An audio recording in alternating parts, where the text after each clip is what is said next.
Now, How about there now? we go. Howard, now. Oh, look at that. There we go. How about now? Get after it. Hello and welcome to Slamfire Radio. This is episode 246 for March 1st, 2018. I'm one of your hosts, Adrian Michaud. I'm another one of your hosts, Brian Bolivar. And actually, Kelly goes next. Yeah, well, but it's just roll. okay. All wrong. I'm Kelly. Hi. Now, Brian. But I've already introduced myself. Not in the right order. My OCD needs to be satisfied. Hi, I'm Brian, again, in the wrong order. He cut me off. That's okay. And I'm Trevor. That's how we do it. He totally cut you off. Yes, he did. Well, That's because I told him he was wearing train a wreck skirt. starting. Yeah. Yeah. And we're live, so we can't take that back. But for the sake of audio quality and not looking like idiot, we could do that again if you like, Adriel. You know what? I kind of do. I kind of do want All to right, do it again. it's going to be easier for him. Hi, everybody. Hello and welcome It was to easy for Slamfire him. Radio. Brian was the one that tripped it up. I was already and now it's halfway me. through Slamfire Radio. I Come on. No, there's a delay. I apologize. I actually didn't mean to step on you like that. That's the Okay, time I'm for the quiet.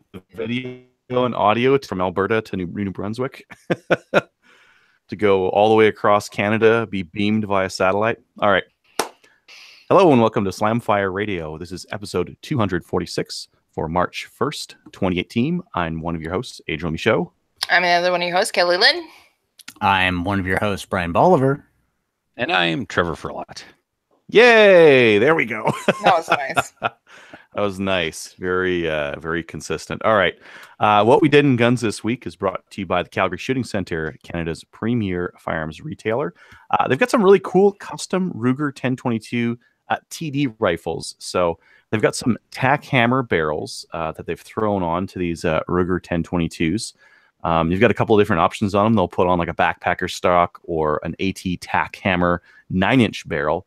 So a couple of different things that you can put together there. Their package price is $7.99 when it should be like $9.57. So some pretty cool little mini 1022 backpackers if you'd like to take a look over there. It is, man. We got one of those in stock at Denise with the backpacker stock takedown in the backpack. Nice kit goodies. It's definitely worth checking out. Cool. Matthew, Brian, I'm still I guess? not Matthew. I'm still not Matthew. I know there's lots of people who wish I was Matthew, Yeah. but I'm not. I'm really Well, Except for Jewel. Jewel does not wish you were Matthew. I believe that. Okay, back up, jury's Matthew. out. Back up, Jury's Matthew. What out did you do in on, guns this Chris. week? What did I do? Back up, Matthew. Ouch. That is the harshest insult you have tossed at me yet. That was vicious. Okay, I got to step it up. Yeah. Okay. So I wasn't here last week. What did I do? I was out at the Milcon Range for their snowshoe and shoot. It was really not snowshoe weather. It was more of a boot and shoot. But so you arrive at the range at their house at the front of the range, put on all your gear and hike into the actual range facility. So it's about a 3.5K hike in and a 3.5K hike out. Did a little pistol shooting, then got I had taken my 14.5-inch lightweight upper, so re-zeroed that at 100 because it's always different after I've zeroed it at my range at home to somewhere else for whatever reason it is. Then after we did that, we went to another longer range and I got to shoot that rifle back to 600. Okay, I didn't actually shoot back to 600 because at about 500, the accuracy was such that I wasn't really keeping rounds on an 18-inch target. So I said that was good enough. And I was getting cold and I was getting tired. But anyway, it's about what I expected. That rifle was never meant to be a super accurate rifle. So it's doing what it needs to do for me. And it was nice and light to carry. And it was a good day to get out and kind of break the ice with some centerfire shooting. For the long winter that we've had. I may have another opportunity to do that this month. It is this month now, isn't it? Today is March. And we'll see. So it was a good time. That's it for me. All right. Trevor, looks like you're still working on your stuff. Kelly, what about you? Sure. So on Saturday, I got invited by one of our listeners, Robert Foote.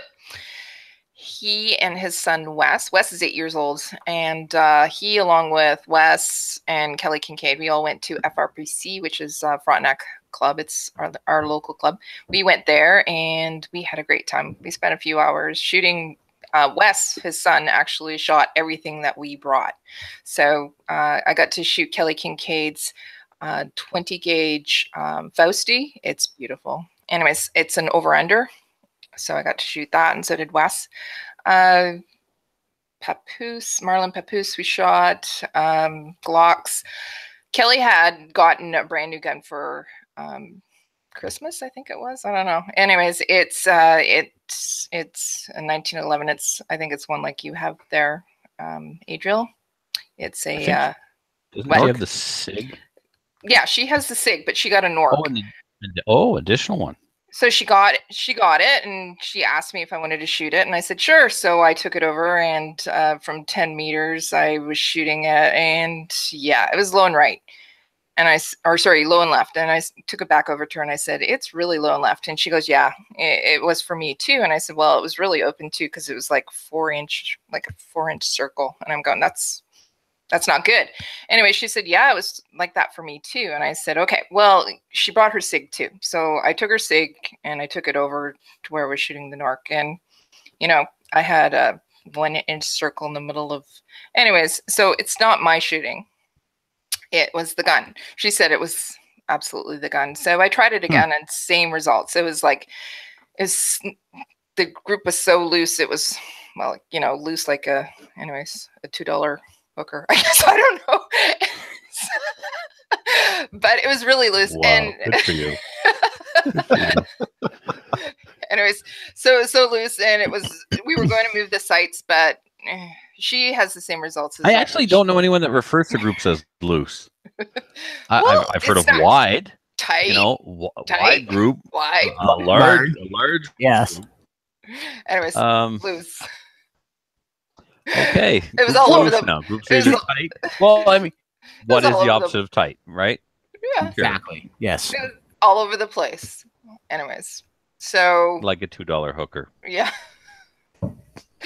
So she said that she's actually looking at selling it. She wanted me to know if I wanted to buy it, and I said no. Question. But yes. Is it the 9mm NP29 or a 45? It's 9mm. Really? Yeah.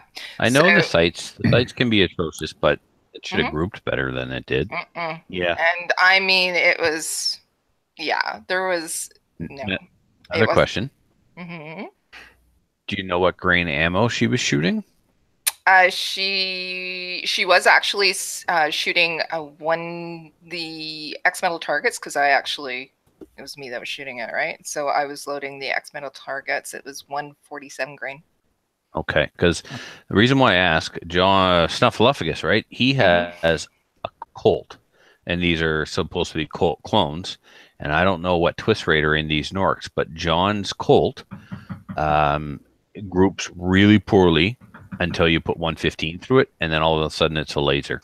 Oh, then that might be the issue, because could very well be. And if mine ends up only liking 115 grain, then it's gonna either get sold or just never used, because I compete with 125 and heavier. So right.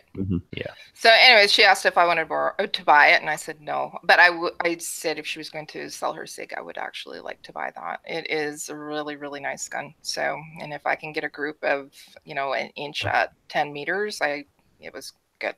And that one's 45, right? No, it's 9. Her SIG's in 9. Yep. I didn't know SIG made one in 9. Yes, they do. And this is... So SFRC has them in stock too. Actually, I think they only had one left, and it was $1,500 new. 15? Yep. Still, though. And it's got a rail on it, and rails are now allowed in Classic Division and NIPSC. Initially, they weren't. So it's a SIG, it's a 9mm, it's a 1911, it's got a rail. Nice. And it's only $1,500. Yep. Well, I mean, for that price, you could get a bespoke Nork 1911. You could get a bespoke. Thank you for pronouncing that for me, because I was struggling with that. I could actually buy the Nork from her and send it to you, and then we can just trade it all out, right? Yeah. No. Anyways, so well, we could do a lot to it before replacing any parts, right? So, we do sights. Sights are a given. So you're gonna drop $100 on the cuts, and then whatever you decide to spend on your sights, and that's going to do a lot for you because the Nork sights are horrific. And then, of course, I can do all the trigger job just for free. Right. So, but I'm not buying it. So, all right. okay. Why not? Yeah, buy it. Just go ahead. Do it. Brian Kelly. says just do buy it. All right. Anyways, so at the end of it, I just wanted to let you know that Wes, as I said, he's 8 years old, right? And he even was shooting my 12 gauge Benelli as well. He loved it. Anyways, at the end of it, he came over to me, gave me a big hug, and he said, thank you for shooting with him. And he hopes to actually shoot with me again. Like, how cute is that? An 8-year-old giving me a hug. Anyways, so the other thing that I did was on Sunday, I went into the Lyndhurst gun show and we worked there for the CCFR. We were at the booth there, sold a couple of memberships, talked to a few people, shook a few hands, kissed a few babies, anyways. Necessary. Yeah. But yeah, we did actually see a lot of people that we know. A lot of listeners too came and said hello. And cool. Yeah, it was awesome. But yeah. CCFR is getting better known as well. And I did want to say to the organizer, John, thank you very much. He gave us the booth for free. So it was awesome. Cool. Yeah. And that's everything that I did with guns this week. All right. Maybe I'll go just because my update's quick and then Trevor can tell us about his stuff. But I made some 38 special. I made it with this 148 wad cutter. So they 148 or 158. I've never heard of a 148. 148. Yeah. So the 148s are supposed to like go right into the case. So you can see there, just on the video here, that they're almost all the way in there. There's just a little bit poking out. So this is a semi-wad cutter. A full wad cutter would just be like a Coke can, right? Just I got some of those downstairs. They were weird looking. Yeah. So this is the more common wad cutter that you'll get for a 38 special is the 148s, and they fit right into the case, and they're very small and convenient. Like there's not a lot sticking out, so you're not going to be handling a ton of lead because there's not much poking out there. And CamPro actually makes a cylindrical, like just a full cylindrical hollow base. So you need to get some speed out of it, I guess, to get the base to expand. Yeah, I don't know. Yeah, so this you don't have to do that. This has a lubrication band and a bit of a cone to it, so you don't have to do that. But it should cut some nice clean holes. And then my buddy is going to loan me his Ruger M77 44 Rem Mag for testing. So I got some stuff to reload that. I've got, what have we got here? 240 grain bullets and some little gun. So I think that'll do well. Little gun is a bit slower than a lot of the other pistol powders you'll use for 44 Magnums. So that should give me a little bit more velocity out of like a rifle barrel. Not that you really need it, but I don't know. I mean, if you're going to reload, you might as well reload for something that's got a little bit of stank to it. And I think that's it. I got a couple of checks from Savage here. They came in American, so I got American dollars here. Yeah, then now my banking app wouldn't let me do it. So so I got to actually like bring these in by hand and say like cash these things somehow. I think that's about it. Yeah, that's about it. Trevor, what about you? Busy. Of course, I missed a week, so I'll get through it here. But a lot of cool stuff. Matt Lorette and I, my IPSC buddy Matt Lorette, we went coyote hunting in minus 28-degree weather. This is so annoying. Saturday morning it was ridiculously cold. Sunday morning it was like 3 degrees, and of course we couldn't hunt on Sunday. So we did take another drive in the woods to see what we could see. I hope Matt's listening, because all the goofy little stuff that he did, I told him I was totally going to throw him under the bus. So we come in the woods. We're barely 2 clicks into the woods, and I see the back of a coyote go over the snowbank as it crosses the road. So I stopped the truck. I'm like, go, man, go. So Matt, no killer instinct engaged whatsoever. He gets out of the truck, and he takes the time to stop and close the door. Like, in the meantime, the coyote's like trotting off for its life, and Matt very politely closes the door to my truck before he crosses the road. And then he stands at the bottom of the snowbank. I'm like, can you see on the other side, Matt? No. maybe you want to climb up the snowbank then, buddy, and have a look, see what you can see. Anyway, he had a cool Savage Axis 22-250 with a heavy barrel. There's a place in Moncton, actually, Adriel, it's where you got your 1911. It's called Dr. Deals. Yeah. They basically went through the North Silva distribution catalog and said, I'll take one of everything. Like, they've got all kinds of stuff. And anyway, they have Savage Axis 308s in heavy barrel, 223 in heavy barrel, and 22-250 in heavy barrel. So makes for a nice gun that you can either, try and develop some tight loads for it, not unlike loose loads, off of the bench. So, yeah, I like to... 22-250, like I would buy one if the twist rate on them was a little bit better. Correct. But they're all made for like 45, 50 grain bullets. Not this one.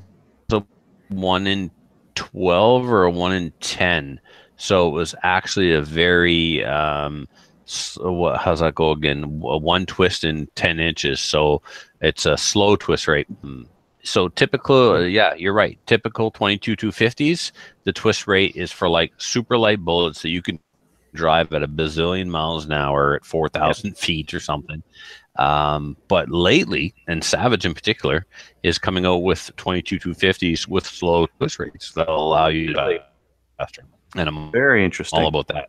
Yeah, because light bullets kill light animals, heavy bullets kill everything and at distance.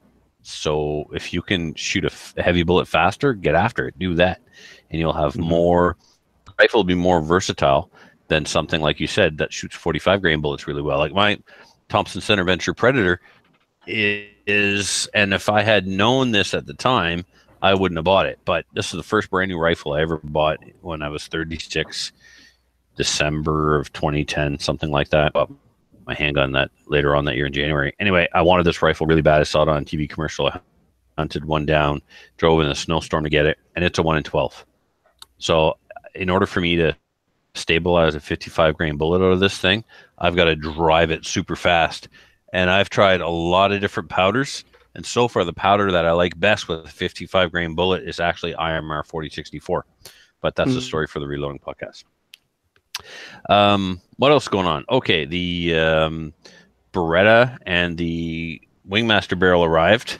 So this Beretta is so incredibly comfortable. It's got a Hogue wraparound grip with finger serrations or finger grooves.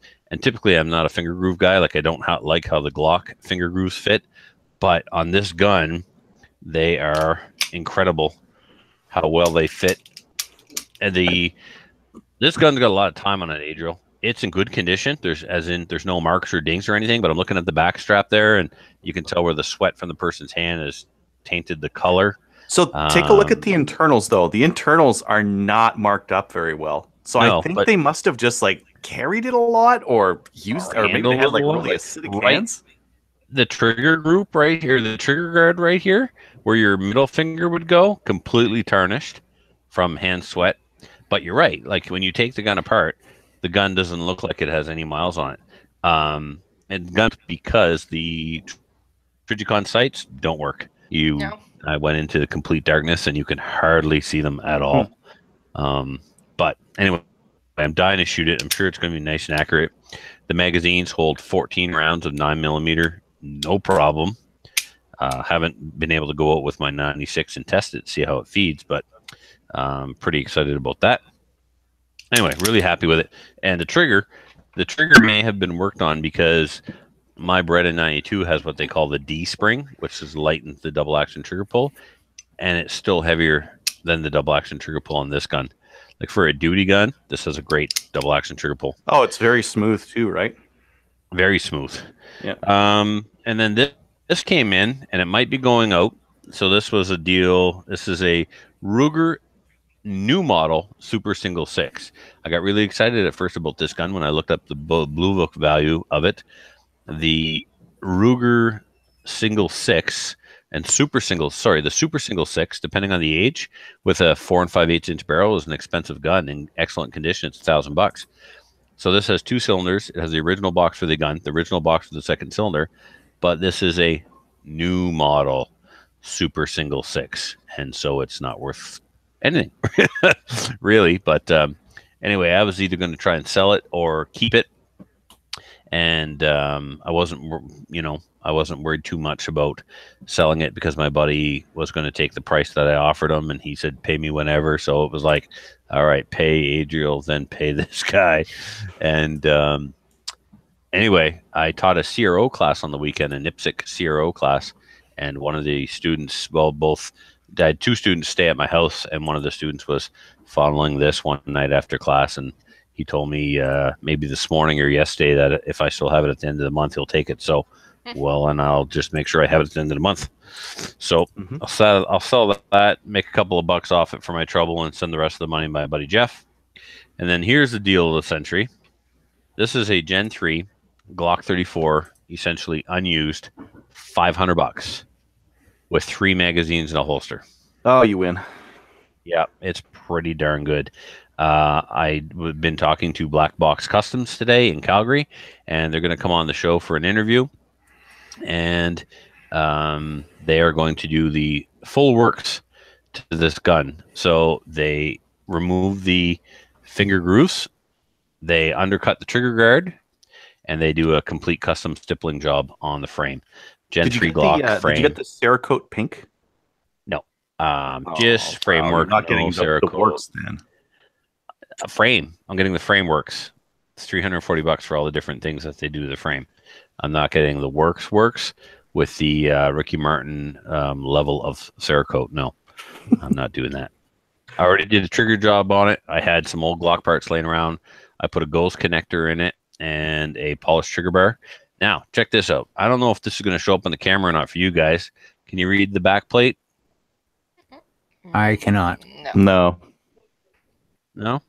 This is the back plate that a listener sent. He sent one to me and he sent one to Matthew many years ago, and I couldn't use it on my Glock because sometimes I shoot my Glock in production, and it's not a production part. It's not an OEM part, so it would bump my Glock out of production. So I didn't put it on my Glock, but I put it on this Glock. It's an aluminum backplate engraved with the letters SFR, something significant.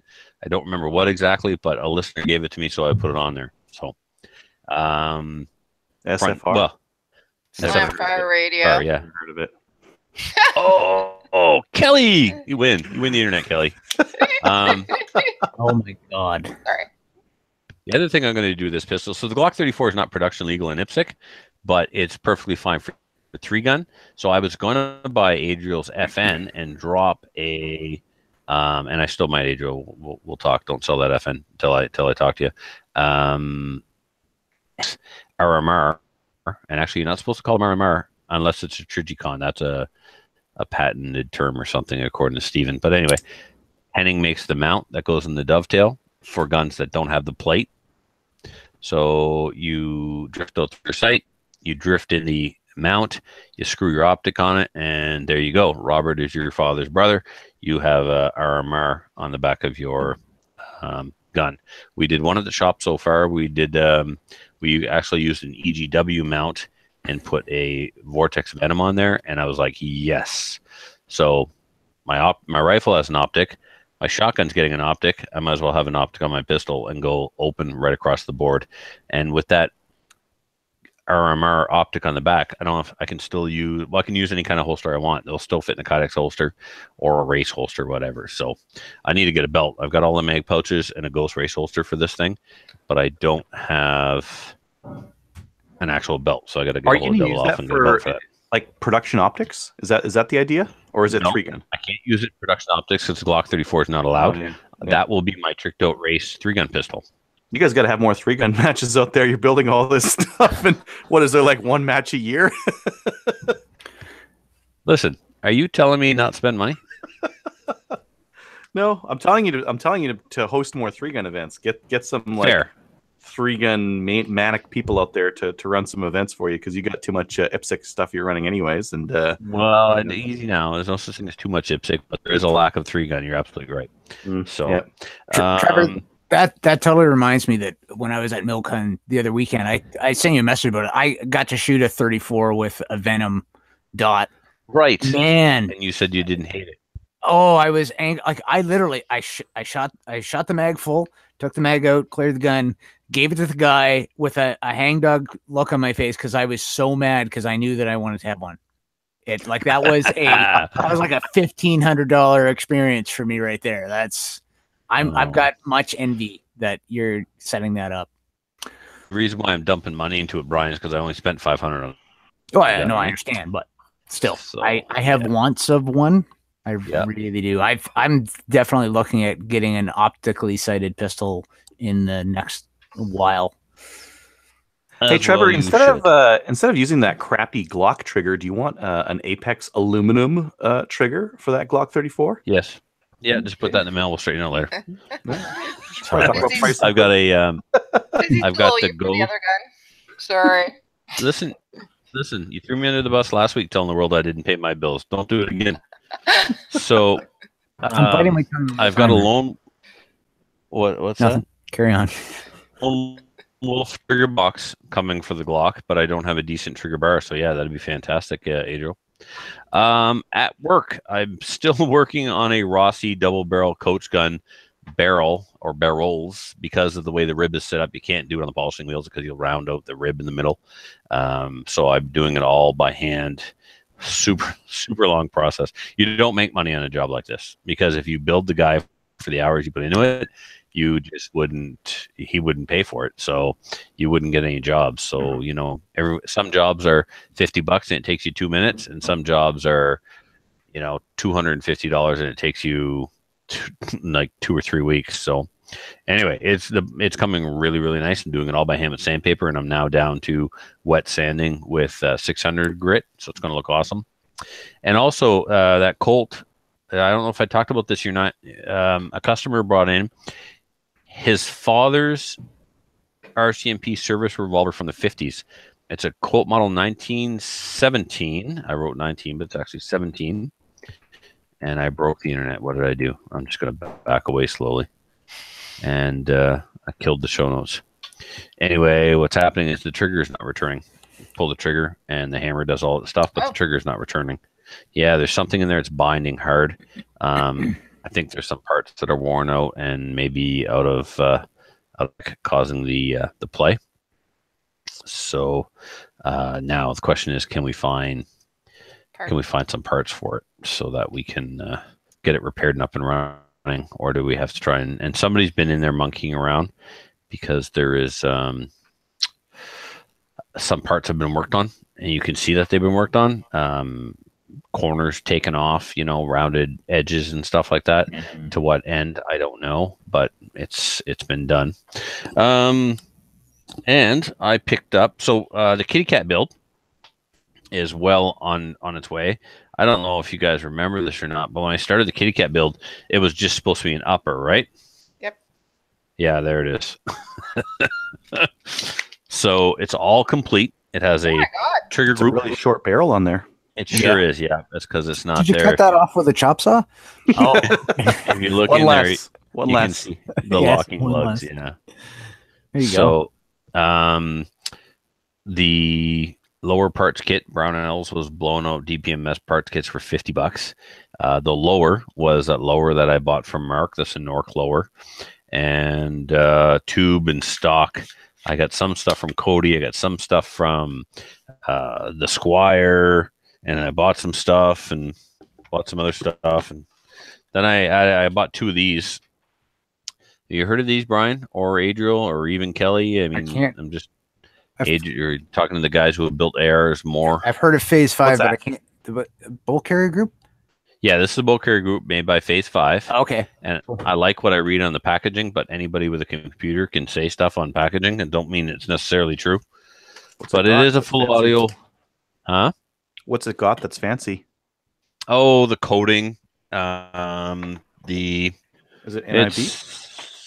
Phosphate chrome line drop-in M16 bolt carrier group, heat treated, hardened bolt carrier, hardened gas key, grade 8 hardened fasteners, type 3 sealing compound, black phosphate bolt, and extra power extractor spring to ensure proper cycling. Yeah, that's probably Jim Dandy fine. Yeah. It wasn't super cheap neither. Yeah, Phase 5 stuff isn't. They make the bad lever that is all one piece machined right into the bolt stop. Yep. So That's one of the ones they do. Yeah. Yeah, I need one. Mm. Yeah, so this is DPMS lower parts kit in a NORC receiver with an A2 upper with that phase 5 bolt carrier group.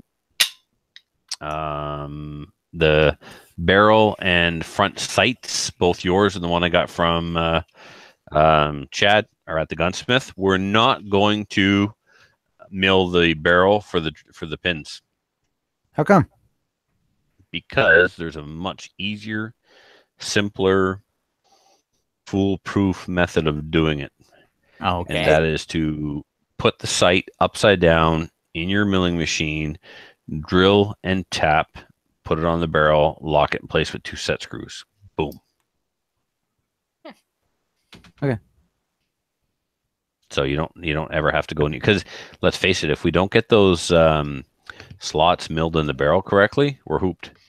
Yes. You're going to start welding on a barrel. You just run the. Oh wait, no, you're running an A2 sight on there. That's right. Oh yeah, never mind. So to get the A2 onto that barrel without milling slots for the angled pins, we're going to drill and tap the A2 sight at the bayonet lug and at the back. And there's a couple of different videos online showing how to do it. It looks super easy. And then once you have it on there, and of course, you got to make sure that you get everything lined up straight with your gas tube, not your gas tube, but your hole in your barrel for your gas, and then the gas tube and the sight. Get all that straight, mark it, and lock it down. That's all. Ooh, that looks good, Adriel. Share your screen. What do you think of this good little guy here? That's the Apex forward set sear whatchamacallit doohickey there. So I can adjust both. Show here. Yeah. No, it's non-adjustable. There's no set screw in the back of the trigger at all. Nope. Oh.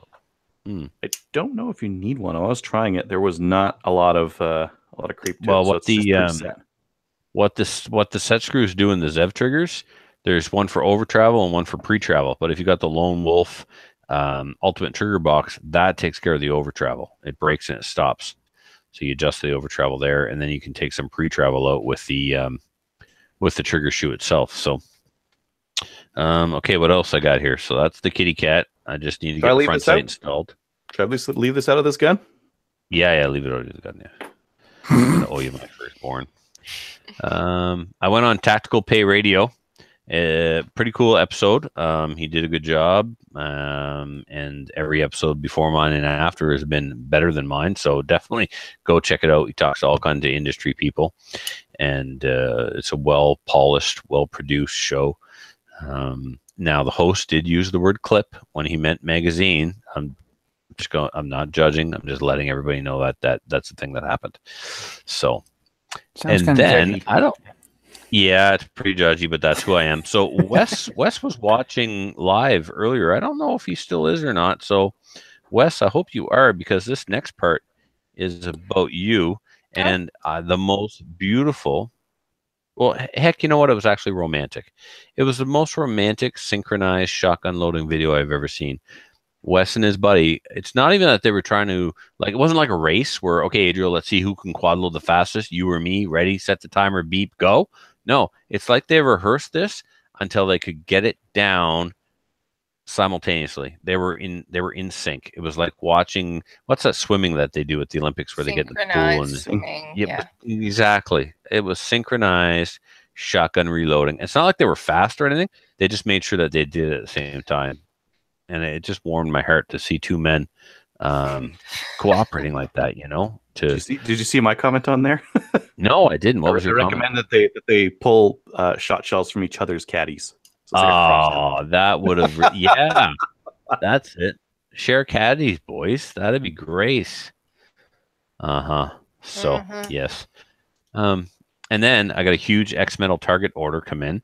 So we ordered, the gun club ordered a full set of steel challenge targets. So to put on all 6 stages, you need X number of round plates, 2 different sizes, X number of 18 by 24 plates. I don't have the numbers memorized, but it's a lot of freaking steel. And we had them custom make the hanger for the top that the plate goes on and the base, so we could just use 2x4s. Make storing everything really easy. A pile of plates in one pile, and the 2x4s get shot up. Whatever you replace them, and just make sure you cut your 2x4s so that the center of the plate is where it's supposed to be to make it official. All that good stuff. So we're still not like a USPSA club or anything like that. So these are still considered outlaw steel challenge matches, but we're following the PSA rules. So, and a new ammo order arrived, so I got some new more ammo for my stock and some projectiles, a whole pile of 147 stuff. And then today at work, spent the first part of the day. It was a snow day here today, so instead of having to go to school, I went to play at the gunsmith for 5.5 hours, and he got a huge order. He became a dealer for North Silva. North Silva is one of the largest distributors. So his Mossberg order arrived, more Ruger products arrived, more Savage products arrived. So now all the rifles are grouped by manufacturer. Darn, Adriel. They're made in Japan. It starts with an H. Hawa. Yeah. Hawa. What do you guys know about those? They're decent. They're okay. You probably got the Hawa 1500 action, right? That's correct. Yeah. Which looks like a 700 knockoff. Got one of those. Yeah, but you know, it probably won't rust as soon as you get it wet at all. Yeah, good. Seem to be blued, not like cheaply parkerized.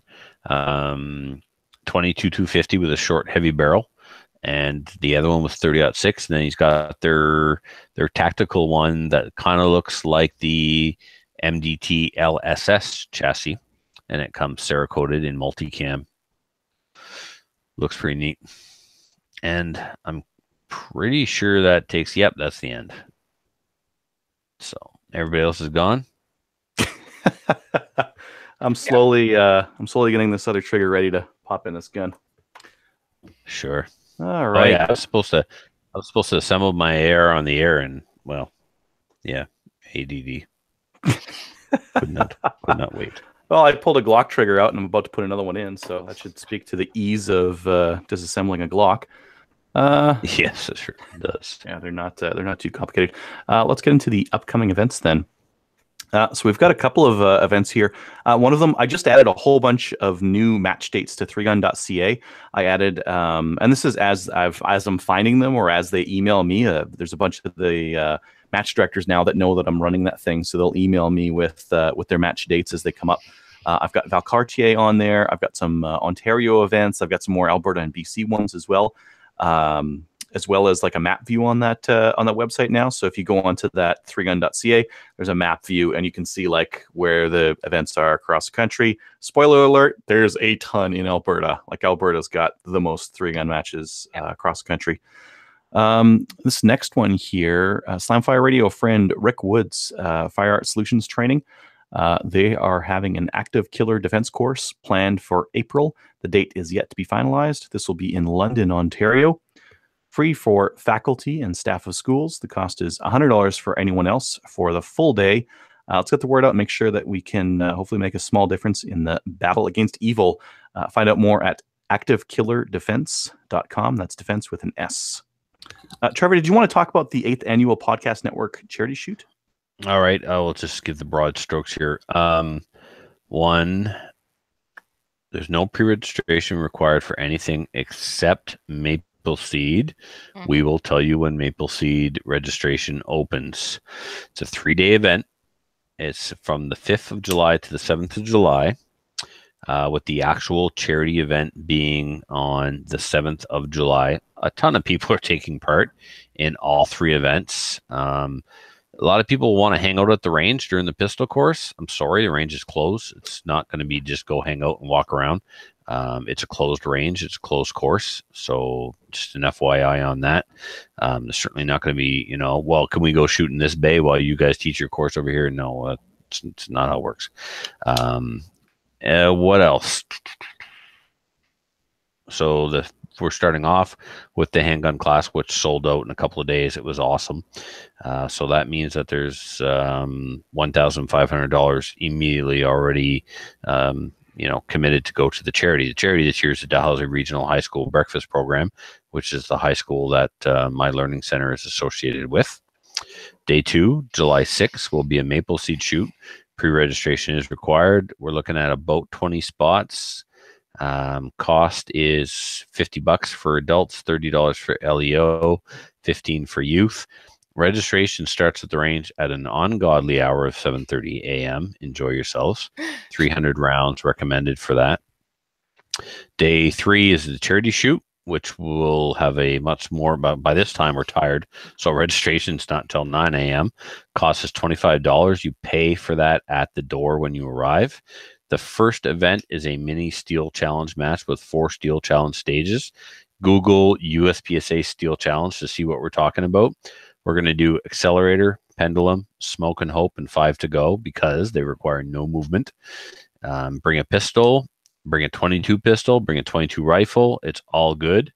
Bring 100 rounds, or as a minimum 100 rounds, so you better bring 200 or more to be safe.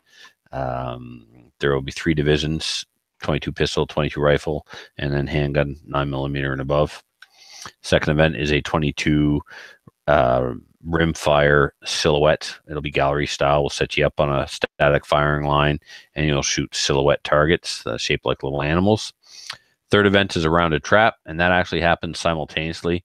You shoot your trap, then you go shoot your 22 or vice versa. And then when that's done, we'll retire to the rifle range and the 22 range. 22 range will be set up for a free-for-all pistol shoot on steel targets, and the rifle range will be set up to just, shoot each other's rifles out to a distance of 200 meters. That ought to do it for now, Adriel. Perfect. Why don't we get into the news? So there's a couple of different news items that are happening these days. One of them, and I kind of wanted to talk about this one a little bit in terms of like broad strokes, because it will impact Canada eventually here. And that's the U.S. is talking a lot about, what's that? Will it? I think so. Oh yeah, I think so. And I really wish the timing was better on this because, okay, imagine that the Liberals went forward with applying their gun control laws that they were going to put in before all this stuff started happening recently here. I don't think anything really would have happened. But now with Trump really messing some things up for the U.S., calling for assault weapons to be added to a background check bill, calling for the age of purchasing firearms to be bumped up to 21, and calling for, what's the third one? I know there's a third one. Background check to age 21 and Bumpfire stocks. Bumpfire stocks. Calling for all this stuff, and the calling for like taking all the guns first and due process later, may embolden the Canadian legislators to go a little bit further. I mean, just coincidentally here, Norway just announced that they're banning all semi-autos by 2021. So it seems like more countries are looking at banning more firearms. So I hope this doesn't do anything for Canada. I mean, the Liberal gun platform legislation is supposed to be just a few weeks away here, but it's like just some real minor tweaks to what we already have, as far as I know. Yay. Is Trump doing these things through executive order? What? No, so he's through Congress. Yeah, technically nothing's happened. Yeah. He's doing it through Congress. So Did Trevor just glitch out? I think we lost him. Okay. So maybe if I can just jump in for him there. I mean, if he's trying to do this through Congress, and that might not fly, might not actually go anywhere. So that's a good possibility. This could be like they're trying to look like they're providing bipartisan support, but in actuality, they know that the reality of the situation is it'll go nowhere. But I think it's important to bring up because it may end up impacting Canadians as well. Yeah. Possible. It's hard to say. Possible. Yep. Yeah. There's this knife petition. So our basically all of our folding knives are now prohibited by the CBSA for import. So anything that can be opened with its own centrifugal force like that can't bring it into the country, and that's pretty much everything, right? From buck knives to whatever. Do you want to show us anything that's got a thumb stud or something like that? Right. Anything designed to be opened with one hand apparently is now banned for import from CBSA. Yeah, that's correct. So that's a ton of knives. So this petition is to revisit that and stop the nonsense, because there's lots of these out there, and it just seems silly to ban those. Yep, I agree. All right, so I'll post the link to that in the show notes so everyone can go over and sign that and show our displeasure. Mech, so Mounting Equipment Co-op, is this just got announced today.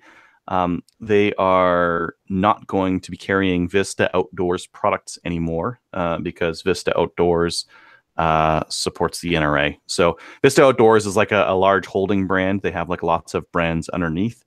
They do Savage Rifles. They do, I believe it's Federal Ammunition, as well as like Bushnell and Camelback and a whole bunch of other stuff.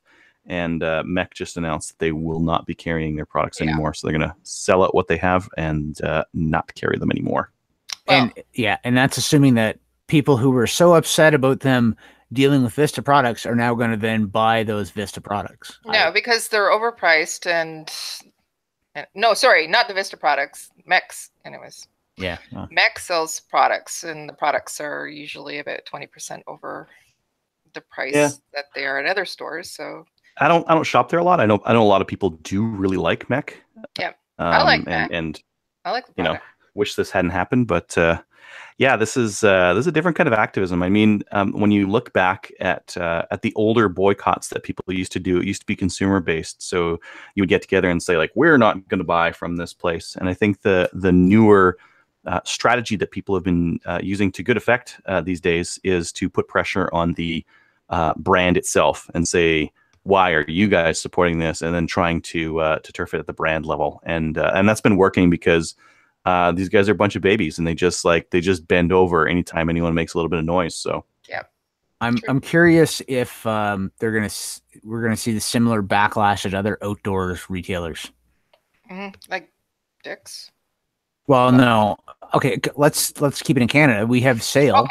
They sell a bunch of outdoor stuff. I'm guessing they probably have Vista stuff made by Vista companies. Mm-hmm. It's pretty ubiquitous. I mean, Camelback, that's suddenly verboten because Vista also owns firearms companies. It's a bit ridiculous.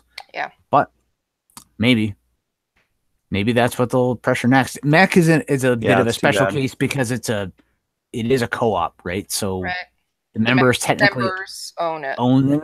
Yeah. So they didn't ask the members about this. They like caved on this. Yeah. A members survey or anything like that. Like the truth. Oh, am I still here? Am I here? You're back. This is a reflective question here. Am I here in the universe? I lost my train of thought now. You were talking about the fact it's a co-op. They didn't ask the members. Oh yeah, they didn't ask their members. They just assumed that they were doing what was right for the members, and and then they decided to make a unilateral decision. Oh, there's a lot of people signing a petition. Are those people your members, or are those just randoms who are activists who want to apply pressure to you? Right. I would have rather they say, oh, you know what? We're hearing a lot about this. We're going to survey our members and say like, hey guys, are you guys okay with us carrying Bushnell binoculars and Camelback and that kind of stuff, even though the holding company of this company also works with the NRA in the States? Is that cool with you guys? Because people might have said, I don't care, I love Camelback, right? Right. Exactly. Yeah. I have to stop shopping at Running Room too because of the fact they carry Camelbacks. Just gonna stop.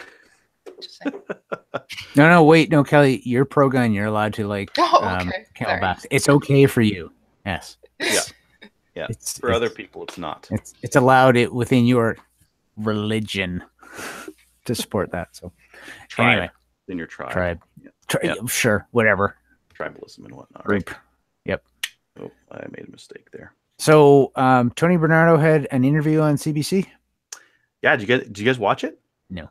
That's pretty good. It's the first I heard of I it. didn't see it. No. Oh yeah, it was. They're trying to do a lot of gotchas, like you always do with this kind of thing. Right. And I think he handled it pretty good. Good. Good. He's a good speaker. He just puts me to sleep. That's all. Yeah. Sorry. Well, I think he was super reasonable, so he wasn't coming across vitriolic or anything like that. He was very reasonable, and he did an excellent interview. And actually, something that I just saw on Facebook here, I believe Rod from CCFR is going to do an interview on CTV at 6 p.m. today. So that's going to get out there as well. So definitely take a look at that. Yeah. Share it around too. Yeah, if there's a link, please share it. So I recently shared the AR-15 video that he did as well. It's a really good video. So if you have the chance to look at it, share it. Maybe we can educate some people too. But just Mhm. Is that a new one? and I shared that as well, Kelly, from your share. I shared your share. share my share. Is that a new Comments. video, or is that one of the No, older ones?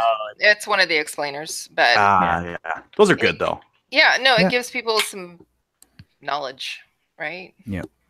I recently have added a bunch of people on my Facebook, my personal Facebook, that are not necessarily pro-gun people. So I posted a few of those things just to try and reach out to not the converted. Cool. To see where things go. Lots of people are at least neutral. There's some people who are anti. But I was talking to a friend of mine on the weekend. I'm like, it's getting into shooting season. She's like, wow, you shoot? Yeah. Can you take me to the range? Yeah. With a real gun? Something Awesome. Yeah, I can do that. Yeah, no problem. So we'll make that happen. So That's awesome. Yeah. The story. Okay, so there was again another one here. Someone shot a burglar just south of Calgary. They were charged with aggravated assault and pointing a firearm and careless use of a firearm. So someone was trying to steal some stuff off of their farm, and this is starting to happen a lot in rural areas in Alberta and Saskatchewan. There's and I mean, if you read the article, you see why. The guy is a meth head. He's got methamphetamines on him, and he's for stuff to steal to turn into more meth. And we're surprised that these guys are out in rural areas trying to steal stuff. Well, it's actually a pretty safe environment. Oh, I'm 30-40 minutes from the nearest police station. I'm going to go break into this farm, and I've got lots of time to get away. Yep. So that's exactly. It's just kind of smart. From their perspective. Speaking of farmers getting charged, the farmer who was involved in the Boshi case, Stanley. I saw something somewhere where he has now been charged with some unsafe storage deals. Yeah, we talked about that last week. Okay, maybe that's what I heard. Yeah, he was charged with unsafe storage, which I mean, you can't just leave a handgun in an outbuilding and just like leave it hanging out there, right? So that'll probably go through, but and then he'll be left defenseless against all these people who are really pissed off at him. So there's that. Yeah, for sure. All right, we got some new gun stuff here. Have you guys seen any of these three? Do you guys want to take any of these three? Do you want me to just like introduce them and we'll keep going? You take. I'll take the eye bleedy one. You're making my eyes bleed. That was my commentary. Maybe you guys think otherwise. No, I'm down with it. Okay. Well, you take that one. I'll take the M17 and 308. So the M17 is the AR-17. It's their bullpup AR-15. It's kind of an interesting rifle, somewhat similar to the AR-180 with the dual recoil springs and that kind of thing. It's coming in 308. It's kind of neat. It'll be like mid-priced for a semi-auto 308 in Canada, which is right around the $2,500 mark. And they're supposed to be pretty accurate, and they run like a pretty decent trigger on them as well. So a little bit of competition for the Tavor 7. Yeah, Brian, do you want to do the eyes bleeding one? Yes. So this is a link to a thread on Gun Nuts. New for 2018, the Vism AR/M4 Blaster Kit. Okay, so if people aren't familiar with Vism, they make Nickstar look like high quality stuff from my experience. Anyway, they're a very budget parts manufacturer. This stock and hand grip, I'm confused by. So we have a stock that is integral with the pistol grip. I'm assuming you can't adjust the length of the stock. I'm gonna share my screen here, Brian, just so that would people be can see what's going on. Awesome. So there's a lot of there's several manufacturers in the States that do this to get around some of their assault weapon ban laws nonsense because it's not truly a pistol grip, whatever. But then there's a handguard, which I'm guessing is maybe free floating. It's sort of key modish in a few spots. But then there's I think you're missing the point. It's just supposed to look cool. It's supposed to look like a movie rifle. It's supposed to be like Star Galactica. I don't know. Yeah. It's just supposed to look weird and cool. Okay, I'm missing the point. You're right. I think that's what all they're going for. Oh, anyway, it's not very. If you're into space AG looking things, okay, cool. Whatever. I think that's all they're doing. I think there's actually key mod on top of the carry handle. Are there like optic mounts that are key mod? I guess there must be. I don't see the point. Like That's for so dots weird. or something. Yeah, no, I don't. And it's key mod, like not even M-Lock. It's key. The key mod ship has sailed. That is the beta version of firearms attachment stuff. So yeah, whatever. Yep. But it's $250. Yeah, Reasonable. whatever. Yeah. Sure. Depending. Yeah. Okay. All right. Kelly, did you want to talk about this Revolver 410? Sure. So it's coming in. NAS is bringing in the Canuck Evolve 410 gauge revolver shotgun. It's non-restricted. It's pre-orders only, deposits only right now. So it's $150, and it is exactly that. It's a revolver 410 gauge shotgun. So it has a walnut finish, and it's blued steel. It's unique. Yeah, it's unique. It's got 3 chokes as well. And right now they're only taking deposits. So, and the full price will be $650 unless you wait until after April 1st. Then it's $750, right? Right. Shipping. Speaking of April 1st, Brian. Yeah. I think this thing is an April 1st joke. I don't. You think? No. Just because you're unique doesn't mean you're useful. We are all living proof of that. That's some really nice looking walnut on the back. This some of the Turkish stuff is. Yeah. This doesn't look like it's like poorly built. It's just unique. I don't hate it as much as I think I should. Somebody's got to buy one. Wasn't there one similar to this before that was considered restricted? The Taurus Judge, I believe, right? No, it was like a rifle. Based on. No, there was a Taurus shotgun revolver thing. No, you're right, Trevor. There was something, and they determined it to be restricted because a revolver is always a handgun.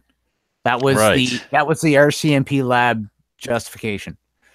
And yet we've got the Buckmark pistol rifle, completely non-restricted. Well, because there's lots of semi-automatic rifles around. Yeah, but it's completely pistol. I mean, it's a pistol with a barrel and a shoulder thing that goes up in the back. Tell them they're wrong. Whoa. Don't tell them about the shoulder thing that goes up in the back. Oh. My bad. Oof, close one. Yeah. All right. Why don't we move on to the main topic? And if you're watching live, we're going to have to go flip over to Skype and maybe we'll come back to this. Can we come back to this? I think we can come back to this after we're finished the main interview.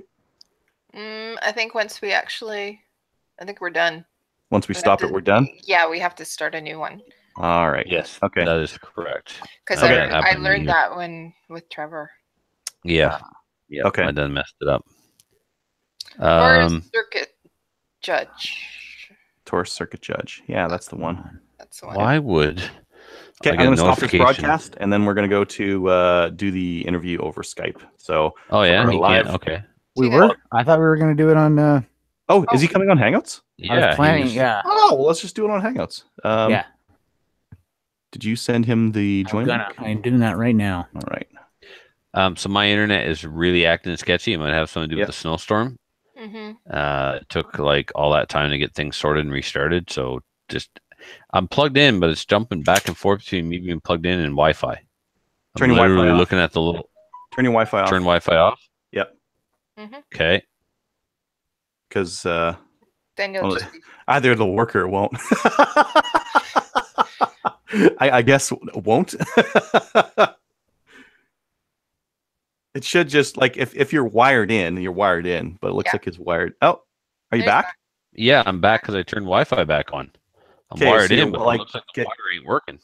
Yeah. Mm. This is the fun part that the Patreonies pay for to be able to watch and see what really goes on in the background, right? All right. Off show. While we're waiting, I am going to take a quick break. Okay. Go ahead. See you in just a second. I'm gonna test the trigger pull on this Glock without that Apex trigger on it. I'm gonna test the Wi-Fi again. Geez, I'm broadcasting on Wi-Fi too. I didn't mean to be. I should go grab my cable.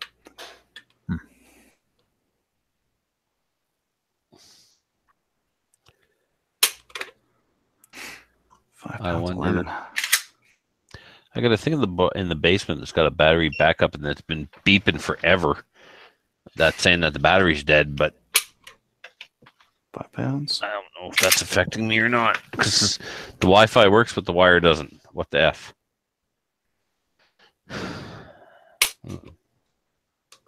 I wonder if it's the actual. You can go to cable. Wi-Fi. Just make sure you don't like microwave anything. I got another cable. I'm gonna try another cable. All right. I wanted to return this Glock to more or less factory, anyways. So trigger pull's heavy.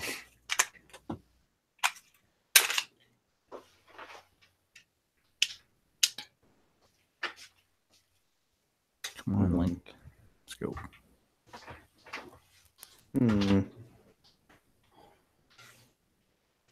I wonder if it's a trigger return spring.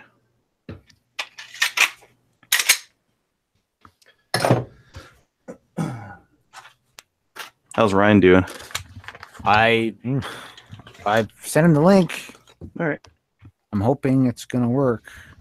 Ooh, I could do that. He hasn't messaged me to say, "Hey, dummy, that's not working." Good.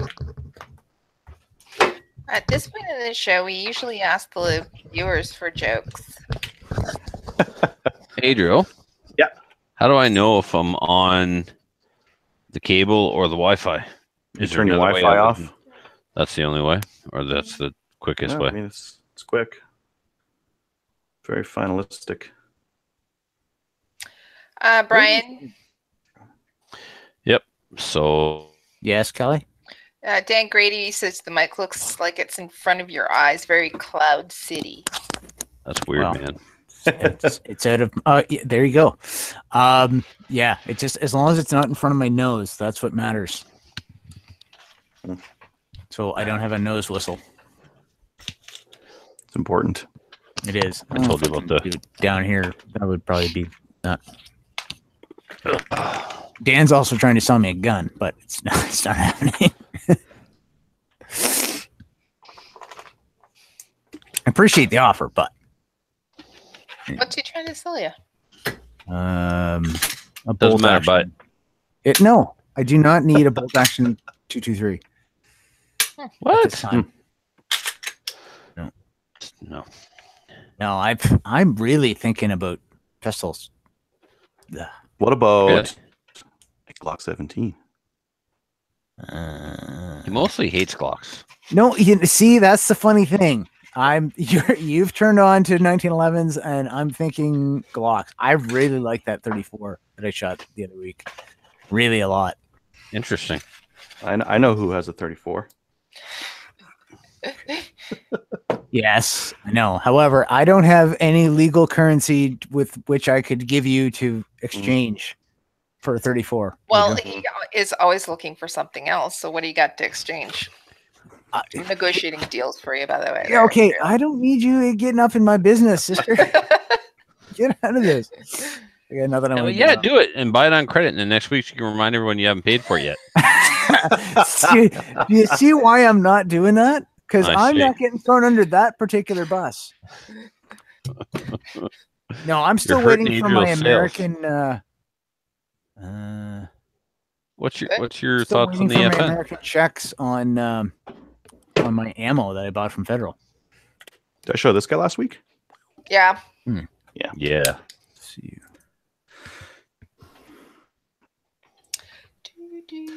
Not really You bought something one I of those at the need. same time somebody else did. Just don't remember who. But since Adriel, why does my Lefty's been cable not together- work? You know, I would help you with that, but I have to charge you. See, I don't know. I don't know. But I'm sure if Adriel wants to sell me his 34, he can negotiate a price with me privately. Yes, that's true. We wouldn't do it over. I don't really want And- to sell my 34. I'd Yeah, sell you a that's 17. fair. You got a What would be the worst 17? thing?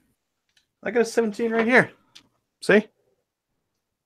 See, a 17 would probably do, especially if, yeah, but then I gotta get the slide cut. But once I put a dot on it, You don't Anyway, need to get the nope. slide cut. You want to put a dot on it?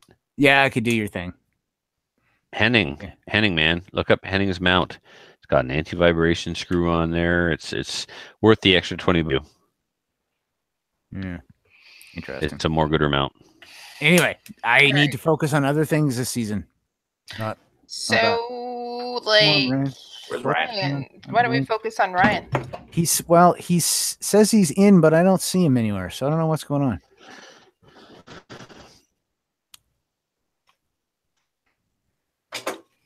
Might not be working.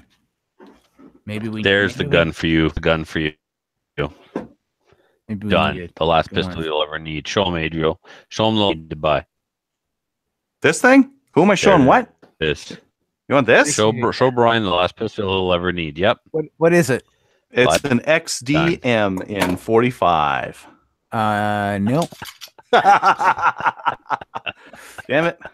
I think it's the last pistol I ever need. I think that was actually what you.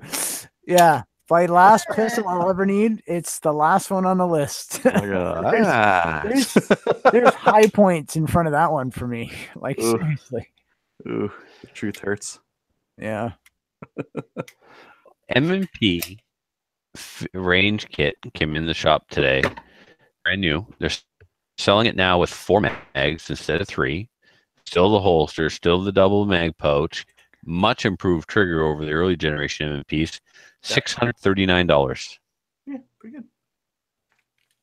That's good. Yeah. Yep. That's used to be like 700, and then you could get them used for 650. This is 639, so 640 new. So they got to compete With against 4 that Gersan MC28 knockoff that we got a bunch of those in the that's shop weird. too. That Those are supposed Gersan, like M&P copy but better. oh, I don't know if they're Yeah. better, but they are an M&P copy. They come with 3 back straps, a bottle of oil, a mag loader, only 2 mags though. Hmm. Well, this needs to be turned off. My phone doesn't make any noise whatsoever, and I'm getting Dan Grady. We don't check our Facebook messages. That's not the bestest way to communicate with us. And for some reason, I'm. That's why they keep coming, because you're enabling them. Tell them to email us like everyone else. Okay, so crap. I don't think the Google thing is going to work. What's up with ranking? Holy You snappers! click the thing and it doesn't work. The link is, I copied the link to him, but it's not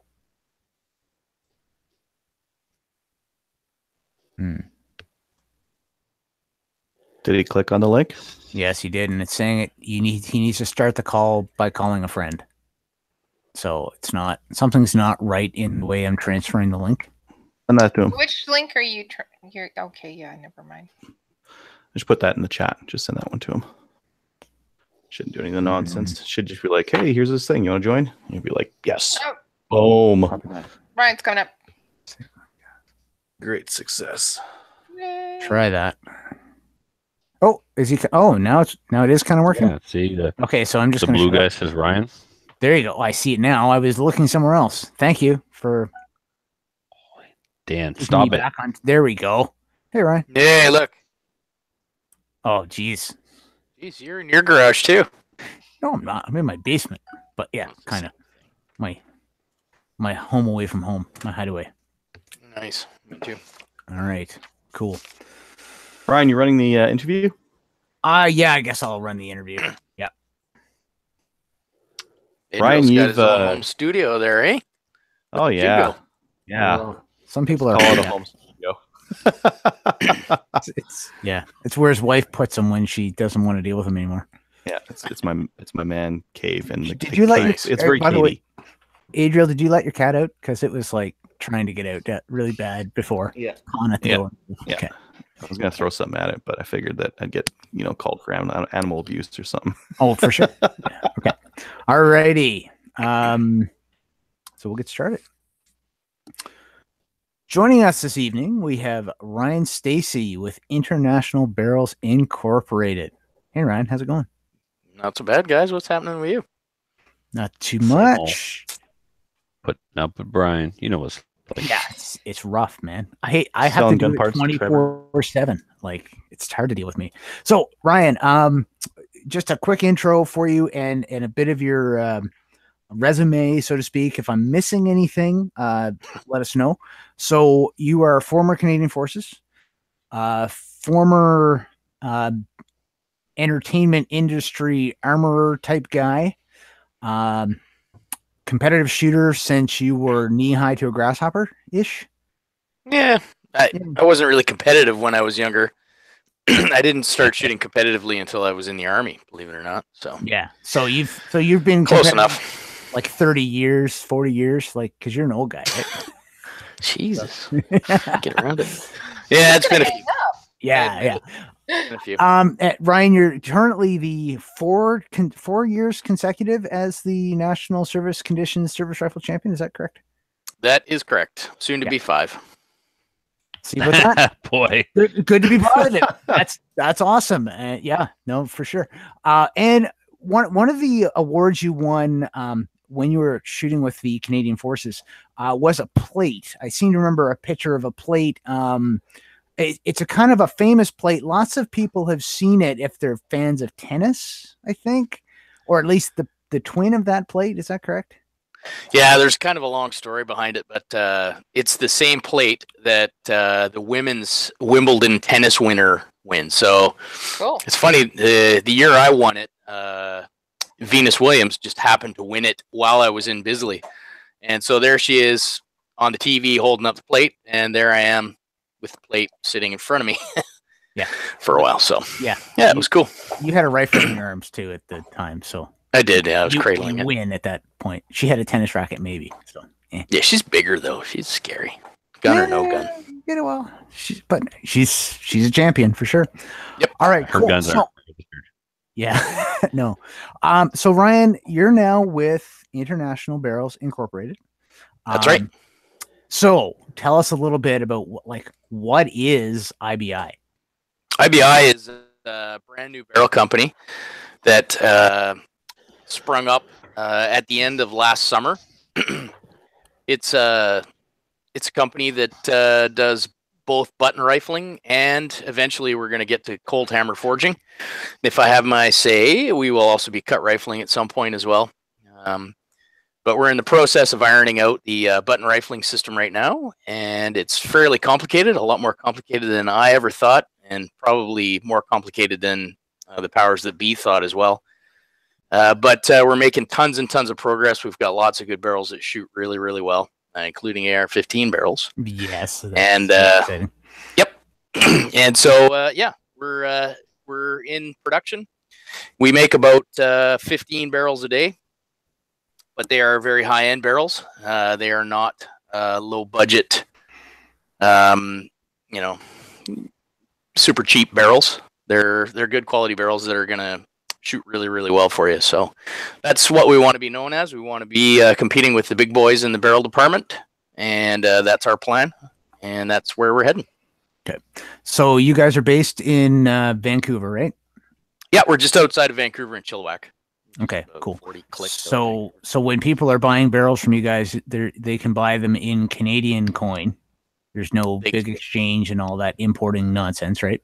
That's right. So you're going to cut off some of the stuff that you have to pay for when you're getting barrels out of the U.S.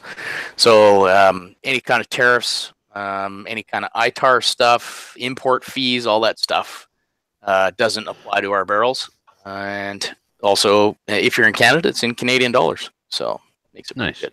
Ryan, are you guys doing factory tours? Well, for certain people, I will. Okay. But, generally I know a guy that's going to be in Vancouver for most of July. Yeah. Yeah. Yeah, sure. If it's somebody cool, let me know. Oh, all right. No, it's one of us, so no. You? I guess you guys would be all right. Sure, why not? Excellent. I tell you what, if you're going to take Trevor on a tour, make sure you pat him down before he leaves. Because I can see him stuffing a barrel down his pants and walking All of a out. sudden, you're walking funny, Trevor. What's going on there? I'm just really excited about this place. Yeah. Super happy to see you. No, you can come by, have a boo. I'll walk you through it. There's also a video on the internet that Ryan James did. He's one of the ex-Funker Tactical guys, and I walked him through the factory. That was quite a while ago, so things have changed a fair bit since then. But that video, basically, we went right through all the steps of making a barrel, and then we chambered one on his Remington 700, and we took it to the range, and he shot it within like 2 hours of having it on the gun. And it was he was doing sub-MOA 10-shot groups with factory gold medal match with no break-in, no nothing. So that was pretty cool. And that video's got like 275,000 hits. Nice. Pretty awesome. What are you guys pumping out for AR barrels as far as calibers and lengths? Well, at the moment, the only AR barrel that we have that's viable is 223. So we have 4 different lengths. We have a 20, the 19, which is modeled after the one that I've won 4 national championships with, of 16, which we still haven't finished the profile on, and a 14. Which we finished the profile on, but it's not in production yet. So, what are the profiles? They're IBI specific. So, if you want to know exactly what they are, you kind of got to go to the website and have a look. The 19 is it starts at about 965, and then it drops down to about 0.75, and then it's a 936 gas block, and then it's 0.75 to the muzzle again. For 19. So it's a little bit different. It's got a big chunk of metal in the middle where the gas block sits. But I personally think that actually makes the barrel a little bit more accurate because I've shot one that's the same profile but with a 7.5 gas block in the middle, all from the same manufacturers. This was before I started at IBI. And I'll tell you, the 0.75 one just didn't shoot quite as good as the 936 gas block. So I have a feeling there may be a bit of a vibration dampening effect, possibly when the vibration comes down the barrel. It hits that big chunk of steel where the gas block is, and it may muffle the harmonics out a little bit and make it shoot a little better. All the test barrels that I shot with the 936 gas block all shot really, really well as well. So nice. We'll see. Yeah. So the thickness in different areas of the barrel, I'm gathering, then affect the harmonics. Yeah, for sure. I mean, everything affects harmonics, even the length of the barrel and the ammunition you're using. So, yeah. Now, Ryan, the background on that particularly unique profile, do you want to go into that for the listeners? Sure, I can. Yeah. So, in 2013, I got a brand new barrel, and I wanted to win the DCRA National Service Conditions Championships, and so I figured, oh yeah, I'll throw this super expensive barrel on, and I'll go shoot. but I'm going to do a little bit of experimenting. I'm going to get a 24-inch barrel. I'm going to throw a 24-inch barrel on, and it's going to be almost 1 inch under the handguards. So I get to Ottawa, and I had nothing but problems. The barrel was way too heavy. I lost shots on a lot of different things, especially in positions, because I had problems maintaining balance, and I didn't win. So I went back and talked to a buddy of mine who's a gunsmith, and I said, hey, I want to trim this sucker down. And so we came up with the idea of trimming it down to about 19 inches. And basically the profile under the handguard was really just us saying, well, let's trim it down to 3/4 because that's pretty standard. So we did that, and then we left that big fat 936 gas block, and then the rest of it to the muzzle was 0.75 again. So that's how it came up, and I took it to Ottawa the next year, and I won, and I set the record, and I've won the next 3 years in a row. Next 3 years in a row altogether with the same profile. So if I buy that barrel, will I win 3 years in a row? Yes. Okay. Guaranteed. Wanted to know Guaranteed. that quick then. Yeah. As long as I'm not there, you will win. Ouch. Yeah. All right, cool. Yeah. So that's the story on how that one came about. All right, cool. Pretty exciting, I know. Now, okay, outside of your AR-15 barrels, what are you guys offering right now in bore diameters and chamberings? Okay, so viable calibers that we have right now is 223, 30 cal, 338, and anything 6.5. So in 223, I have viable 1 in 7s and 1 in 8s that shoot really, really well. I have 30 cals in 1 in 10 and 1 in 11 and a quarter. So if you're 175 Match King specific, quite honestly, both of them shoot really, really well. So it's up to you. And 338 have 9s and 10s, and in 6.5 I have 8s right now, which seems to be kind of the hot ticket. Everybody wants to shoot like the 140s and up in their Creedmoor and their 260. So we went with 8. I will probably end up with a 7 or a 7.5 at some point, because that new Match King, I saw it at SHOT Show, and it is a pretty bullet. So I'm thinking some of the guys that are shooting the bigger 6.5s, like the Swede and maybe the 260 AI, may want to go to that little bit bigger bullet, which is, I think, is it 155 or 153? Mm-hmm. I can't remember. It's brand new. I don't even think we have it in Canada yet. But it requires between a 1 in 7 and a 1 in 7.5 to spin it properly. So we'll get there eventually. So those are the 4 bore diameters that I have. Of course, that's not necessarily caliber specific. So anything 30 cal works good. I've shot 300 Win Mag with 195 Sierra TMKs, and it was awesome.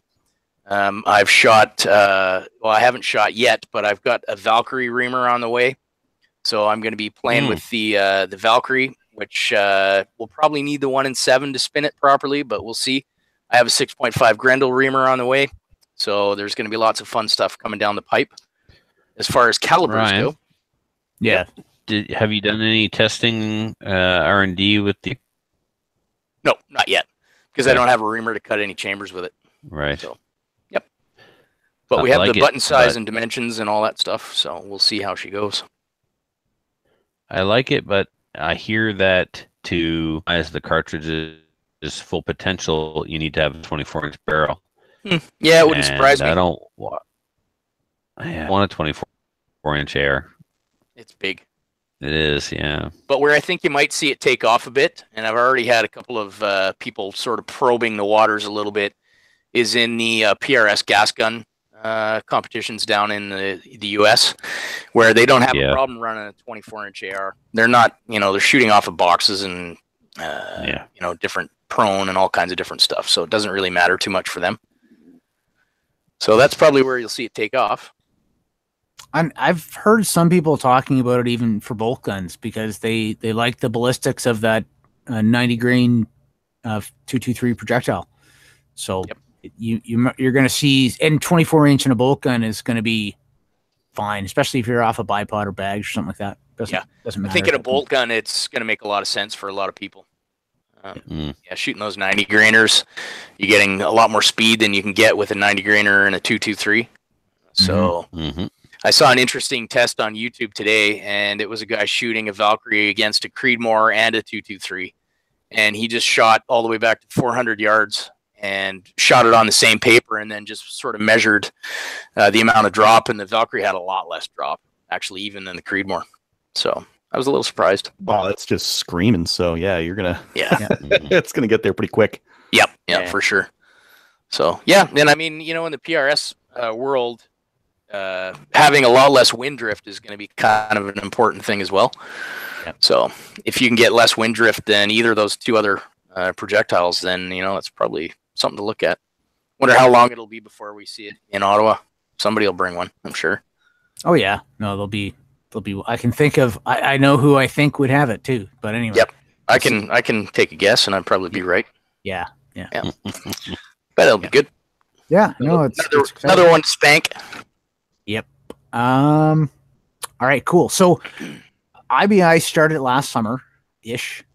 So, like, roughly how many barrels have you guys managed to produce and get out in the hands of consumers so far? In consumers, like website sales, I say really the website has only been sort of up for a couple of months, and I think we're probably at around 40 barrels, something like that. But we're also doing some projects for some big gun makers, making high-end precision rifle barrels for their factory stuff. And with those guys, we're probably sitting at around 350 to 400 barrels, somewhere around there. In the last couple of months, since January. Wow. Okay. That's good. That's decent. Yep. Like I said, we're not trying to pump out a bazillion barrels. We're just trying to make a few that are really, really good. So. Awesome. Okay, while we're talking about that, without getting into anything proprietary, can you kind of go through the process? I sure can. In a general sense? Yep. I mean, it's not a secret or anything. There are certain things that people will not tell you, no matter how much you probe them. But the majority of it is pretty basic. So we get our steel from generally European mills. Their consistency seems to be better. We started out with some French steel, and since then we've gone on to some German steel. The most recent lot was German, which is really, really good. It's probably consistency is excellent. Render joke in there somewhere. The French? Could be. Never know. But so we start with different outside diameters, obviously, depending on the type of barrel that we're attempting to make. So once we get that, we figure out how long the barrel that we're going to make is going to be, and we cut the steel. Then the steel gets faced off. So when you cut it with a saw, it's pretty rough on the edges. So we face it off, make sure it's square, flat, and all the sharp edges and stuff are taken off. Once that happens, the barrel gets put on the gun drill, and the gun drill drills the holes through it. It drills about an inch a minute. So if you're doing a 27-inch barrel, it's nearly half an hour to get through it. So it's a 2-spindle drill. So we can drill 2 at the time, so it kind of cuts the time down a little bit as well. And the drill will drill just a little bit smaller than the final bore diameter that you're looking for. So once we get it off the drill, then it goes onto the reamer, and the reamer pulls through it to make it the exact size. And the reamer takes out a lot of the tooling marks that the drill leaves on the inside. So if you look with a bore scope in a factory barrel, you're probably going to see a lot of little marks that are perpendicular to the direction of the bore, and those can be drill marks or reamer marks. Really, some companies will do those, and some companies don't. I've seen some, actually, surprisingly, some barrels that shot fairly well that still had a lot of tooling marks on the inside, but that's not something that we want to do. So we have other processes in place that take care of all the tooling marks, because you can get a bore scope at Cabela's for $100 now. So everybody wants to look inside the bore and see a nice shiny barrel in there. So we want to get rid of all the tooling marks. So once the reamer's gone through it, then we have to lubricate the barrel for the buttoning process. That is a secret, basically, kind of. The actual material, what it is, and and how it works. But basically, it's a soapy type product, and it gets put in the barrel, and you let it dry. You can't pull it through. You can't pull a button through it when it's wet, or you'll get the button stuck. And once it's dried out, then we run the button through. The button process, there's nothing special about that other than we're rotating the barrel at the same time as the button's being pulled through. And that changes depending on the twist rate. I skipped a step. So after you come off the reamer, what we're doing right now is we're pre-lapping. So we'll lap the barrel, hand lap the barrel. Our guys will hand lap it, and they will basically smooth out the bore dimensions and make sure that it's 100% true from end to end through the hand lapping process. And we take some measurements and whatnot and make sure it's good. Then it goes on the buttoner. Okay, then the button gets pulled through, and then after that, after the button's pulled through, then it goes into the stress relieving oven, and it gets cooked for a while, and that relaxes the steel and lets everything chill out. And then the profiling and whatnot takes place after that, and then it gets another lapping at the end, a finish lap, which is more cosmetic really than anything. And then that's pretty much all she wrote. We do actually, after SHOT Show there, we ordered a hone. And a hone is a big, super expensive piece of equipment that all the companies like Bartline and Krieger and Benchmark all have. And it takes away the pre-lapping process. So you put the drilled and reamed barrel into the hone, and it will take your bore dimensions down to they say that you can go down to 100 thou if you want to, but down to a 10,000th of an inch, no problem, which is probably more than what we need for that kind of thing. And it does it in less than half the time that it takes somebody to actually hand lap it. So it's going to cut down on times, but you're also going to get better bore dimensions in the end. So that's a huge thing. That one should be coming within the next month. And then, I mean, if the barrel's going to be chambered and whatnot, then we'll do our chambering and fit it up and thread it and all that good stuff and go from there. So that's cool. Precision barrel. Well, the steps are really the same with an AR and everything else too.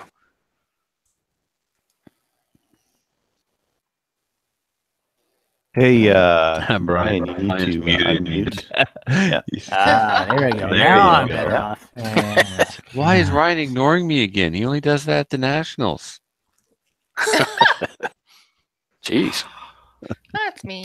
I am not going to let you rain in my parade, Trevor. I just don't care. It's not going to happen. Just carry on, buddy. He does. Yeah, I know. Okay. All right. So obviously you're going to take the same level of care with an AR barrel as a of course. They're equally as important. So. Yep, absolutely. Yeah. You betcha. So you'll get the same sort of care with an AR barrel or any of the barrels that we sell.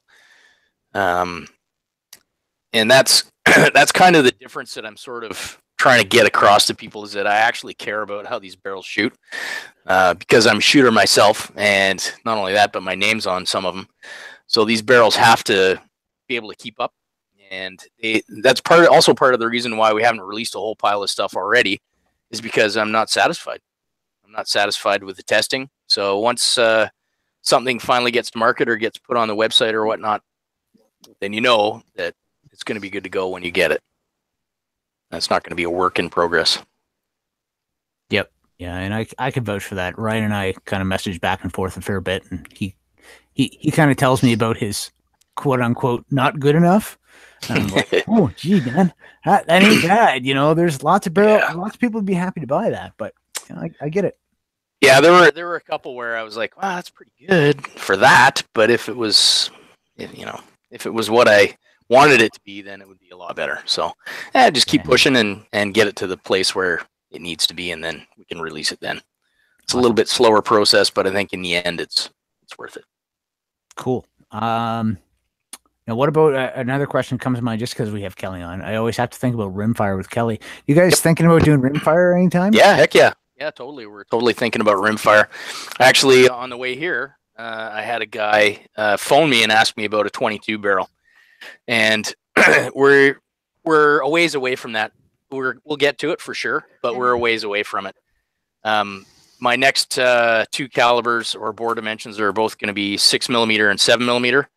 So that's probably going to take till midsummer to get dimensions ironed out and figure out, the right buttons to have. Because like I said, it's kind of a complicated process. As you pull the button through the steel actually gets out of the way of the button, and then it collapses behind the button. So if your button size isn't the right dimensions, when the steel collapses behind the button, it leaves you bore dimensions that aren't what you want.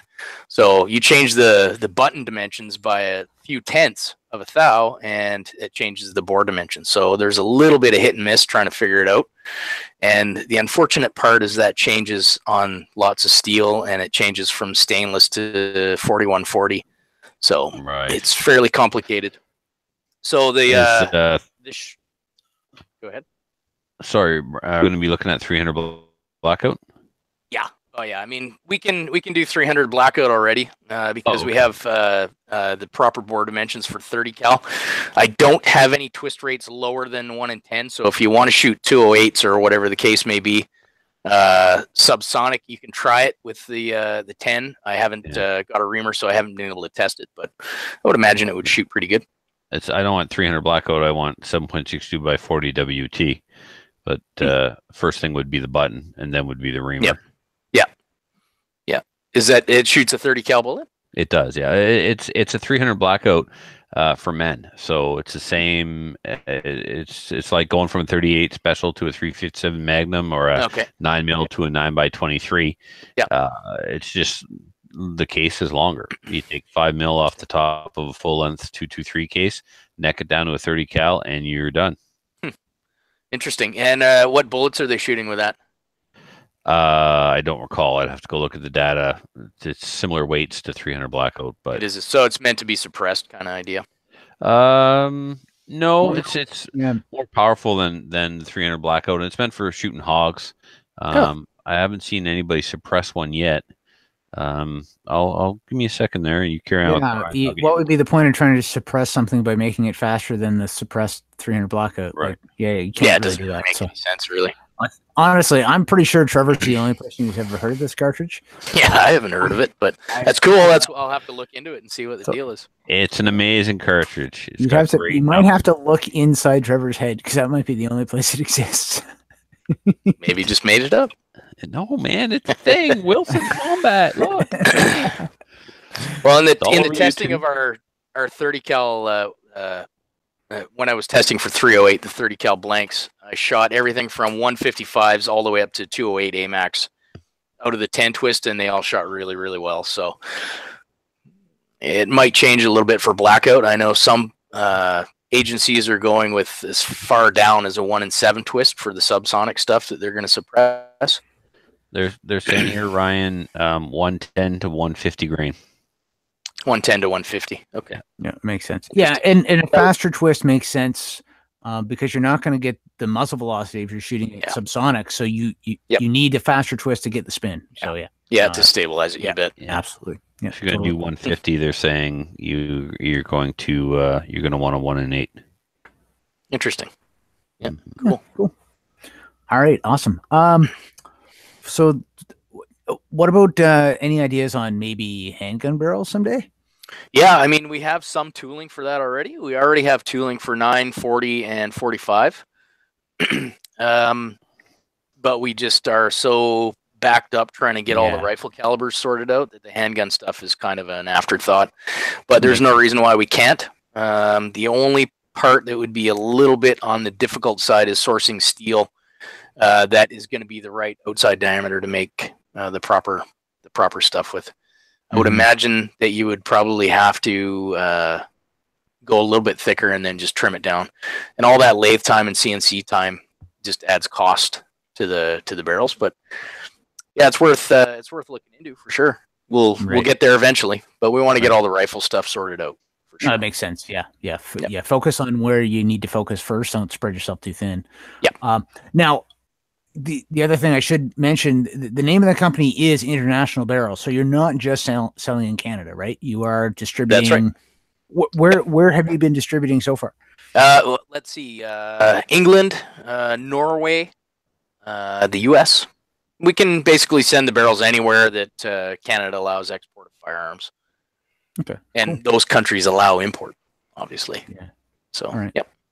Good stuff. Probably not going to find any going to Syria or anywhere like that. So, probably okay that way. Yeah, Yep. for sure. All right. Guys, Kelly, any other questions for Ryan on this?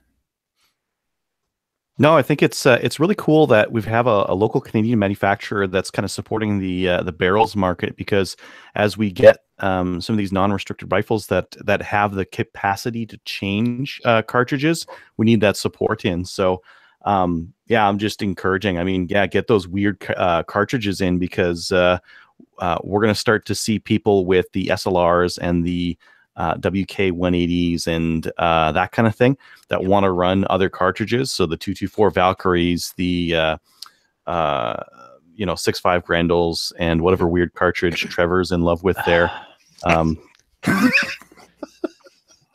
We're probably going to see people who want those. So yeah, for sure. I've already had quite a few requests from guys that are, the BCL 102. Guys for the Maccabee Defense, the SLR, are interested in other calibers, and those are definitely in the works. I had to iron out the AR thing first, and so probably next project is going to be a replacement barrel for the BCL 102 in a bunch of fun calibers like 243 and 6.5 Creedmoor, 260, 7mm odd 8, 338 Federal. What about 22 250? Yeah, we could probably do one in 22 250. Yeah, I'm not sure how that feeds out of a magazine, but we could look at it for sure. I've seen them. I've actually seen M14s, the Norinco M305 rebarreled in 22 250. Yep. Yeah, interesting. So it must feed pretty well out of a mag then. So then you'd be running probably an 80 or a 90 grain bullet at that point, I would think. On those if guys. you could. Yeah. Once you get the right twist rate. Yeah. Just a sick little cartridge. Oh, yeah, that'd be awesome. Yeah. 80 or 90 grain bullet doing like 2,900 feet per second would be pretty awesome. Mm-hmm. Yeah, and you'd want to have a fairly steady supply of barrels doing that for sure. You're gonna, which is fine. I'm not saying that there's a reason to stay away from it because of choose true barrels. So I wonder if the same holds true for the Valkyrie. I expect it's hard on barrels. I would think so. I don't think it'll be as hard as, say, a 243 or a 22 250, but I wouldn't imagine that it's very easy on barrels. That's for sure. Okay. It is a smaller powder, call it, so it might be a little better, maybe a little. It'd be interesting to run one to see what kind of accurate life you get out of it. Everything's I'll probably end up doing. Yeah, everything's a compromise. You get higher performance, you end up with less life. That's just the nature of the beast. Yep. Yeah, this job is kind of cool because I can actually test out some of those funkier calibers and not worry about having to, replace barrels all the time. It's just, Tim, I need a new barrel for this one. Okay, more test barrels. Here we go. Yeah, beautiful. Yeah, good. Man. I sent you a link, Ryan, to the. Did you? 7. Yeah. Okay, cool. Yeah, I'll have a. Oh yeah, I see it there. Yeah. Okay, I'll have a look. Yeah, that's cool. I've never heard of that one before. Good numbers, and it's a great way to make your AR more suitable for larger game like deer and bear. Yep. Hogs, of course, but that might be a fun one to play with for the SLR. That's my goal, is to get an upper built in that caliber for sure. I want a 3-gun upper, a varmint upper, and a big game upper. Well, I'll tell you what, Trevor. If you get a reamer, you send me the reamer and no-go gauges. I'll make you a barrel. Okay, I'm on it. Adriel, you're not going to get paid for a while. Adriel gets paid. Now he's throwing himself under the bus. Nice. I like this. Adriel basically, like, he's my gun guy on a retainer. I just send him money every couple of months, and he keeps sending me stuff. That's pretty cool. Yeah, it's a sweet deal. One of the only guys that'll send me guns up front. Nice. For now. That's good. For now. For a little bit. It's funny, he didn't offer to send me a gun up front earlier in the show, but that's fine. That's okay. I don't blame him. I wouldn't trust me either. All right, cool. Well, Ryan, thanks for your time. No problem. I hope that sort of gives you enough info Oh, I think so. And I'm really excited that we have a quality Canadian manufacturer. Another one. We seem to have all of a sudden there seems to be a few Canadian sources of barrels, and the more the better. And I know you are an accuracy focused shooter, so that's what you're going to be after making for people. So. Yep. And keep in mind that we're making the barrels right from the very scratch. There are other companies out there that bring barrels in from elsewhere and then machine them and sell them as their barrels. But they didn't actually make those barrels. Yeah, we they make everything right from the steel. Yeah. That's all they're doing is they're sharpening the steel. Yeah, exactly. They're refinishing somebody else's blank. Exactly. Yeah, calling it their barrel. Yeah. We take control of the blank right from picking the steel and everything and drilling the hole all the way to the end. So there's a lot of love and care put in there, which you may not find in some of the other barrels. But you may. You never know. Some of them probably shoot pretty good, I bet. Yeah, but ultimately the buck stops with you guys because you don't have anybody else in the chain to really blame. Nope. So that's right. So that's why we're taking a lot of care. I was talking to one of the guys the other day, and I said, "No, we want to be the Mercedes-Benz making a lower quality barrel if we end up going that way at some point, instead of the Hyundai trying to make $150,000 car." That's kind of a bad example, but you know what I'm saying. Well, and there's a lot to be said for that, because if you develop a reputation as making budget, average quality stuff, it's hard later to make something that's really high end and get fair value for it. Whereas, for sure, if Mercedes starts making they made the smart car. It's a pretty small little, not really cheap, but anyway. Yeah, they could do something cheap and people would cheaper, pretty high, pretty high. high. For sure.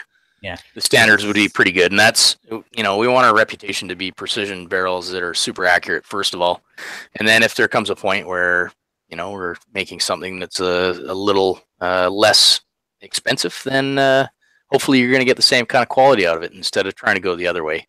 Whereas you're known as a low end barrel making guy, and then next thing you know you're producing barrels that are $800. People are going to kind of go, I don't know. Yeah. Well, the price I had a look on your website while you were chatting. It's $3.99 for an AR barrel. That's pretty reasonable when you think about it, especially if everything is all hand done. Yep. Everything. So that's actually a really good price. So. Oh, thanks. Yeah. We're trying to keep it reasonable because that is one of my pet peeves. Is that when I went to get a new barrel and I burned one out a couple of years ago or last year, to get a replacement barrel was like $800. Mm-hmm. To get a good replacement barrel, I could have got a crappy one for whatever the case may be. But if you want one that's capable of shooting really, really well out to 500 meters, then the $299 barrel is probably not going to cut it for you. So the alternative was about $800 and about 6 to 8 months wait. Mm. So I want to eliminate all that for Canadians. I want them to be reasonable. I want them to shoot just as good, and I want them to be available. So those are my 3 goals. Those sounds like goals that I can get down with for sure. Good. Awesome. All right, cool. Well, Ryan, thanks for your time. We'll let you fly. Of course. And, we'll be in touch. I think we're probably going to talk later this month. That's right. I'll see you at the TACCOM show in, where's that anyway? It's in Ajax. Toronto, I think, Ajax, yeah. That's right. Ajax. Yeah. The other side of Toronto. Yeah. Yep. I will be, I'll be there. I'm going to be sharing a bit of space with the folks from Grand Power. So come by and see us. They've got some really, really cool pistols, and I'll have some really cool barrels. And it'd be good to shake a few hands and put a few faces to names and go from there. All right. Awesome. All right. Thanks, Ryan. Okay, guys. Thanks a lot. Man. All right. Take her easy. You bet.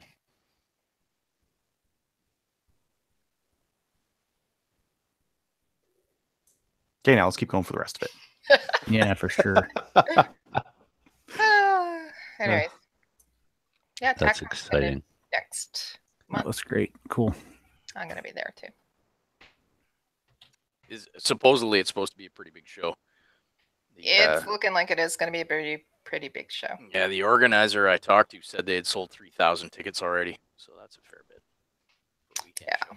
Oh crap! I never thought about that. I got to get tickets, don't I? Shoot. Yeah, you do. All right. And there's the gunny night on Friday night too. So. Yeah, well, is that's there? not happening. Yes. I won't be there actually until probably Saturday morning. I think I'm just going to roll in and set up and go from there. All right. Well, I'm going to make my way over to the Grand Power booth. I'm going to be able to see far. All right. Trevor. I got nothing. No. If you want to slum it and hang out with Grandpa, you go for it. I'm going to take the high road and not comment. Live. I have to go and meet Kayla, one of the gunny girls. So I got to go meet her. And and there's a few other people that got to meet. Yeah, it's good. As well as you and Brian's going to be there too. So it'll be very exciting, I'm sure. I'll be there if I can get tickets. You can get tickets; they're free. I know. I just got to find the link. Brian, yes, if they let Grandpa in, they'll let you in, bud. I just got to find the link. Would you stop? Please. There it is. Okay, cool. There is somebody who was on our Facebook, YouTube. Ryan, before you go, they were asking how many employees are working at the company currently. You know, at International Barrels. Yep. I have. There's myself and our shop manager Tim. We're the two that basically decide the direction that everything goes, and then we have about 6 other guys. Okay. I just hired a guy from a guy that I actually shot in the Army with, so he's working there now. He worked with Kayla at DVC in Vancouver, the indoor range. His name's Pat Osborne, and he's a good dude. So. Yeah, there's 6 of us. We've got the hone coming, and we've got another CNC machine coming. So once that stuff arrives, we're gonna probably have to hire a few more people. And we're to the point where we're, it's expanding. The boys are balls to the wall there now, anyway. So I mean, if we end up with any more sales, we're gonna have to get more people in there. Yep. To keep up. So. Okay. Yep. You got it.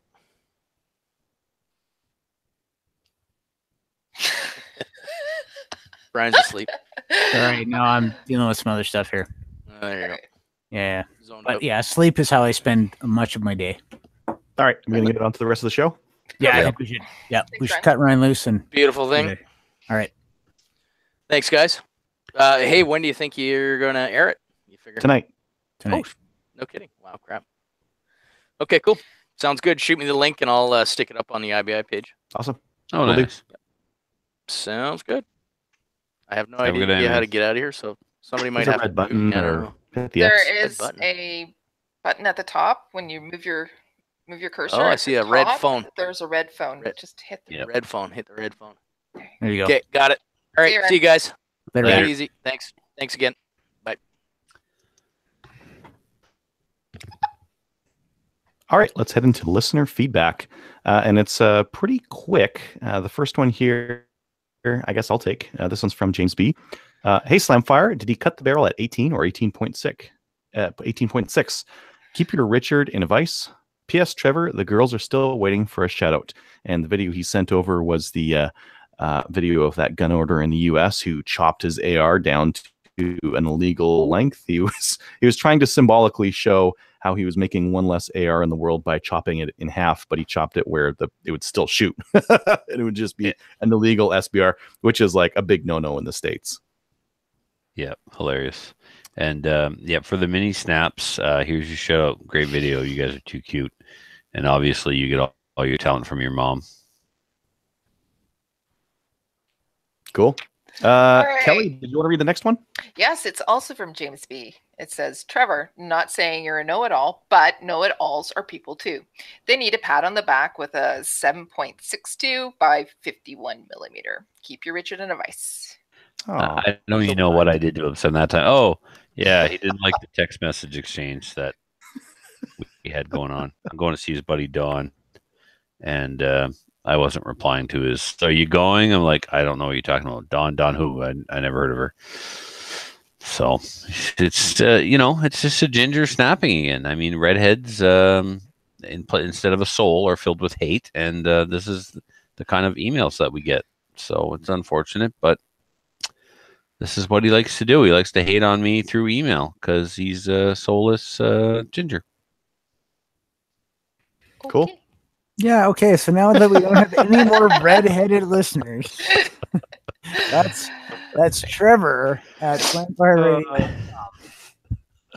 All right, let's get this thing on the road. iTunes reviews. None. There is but none. please leave us one. Or yes. Or leave us one on Podbean or Google thing or BeanPod or Beanstalk or Podbean or any other Bean related podcasting applications. Shout outs, Trevor.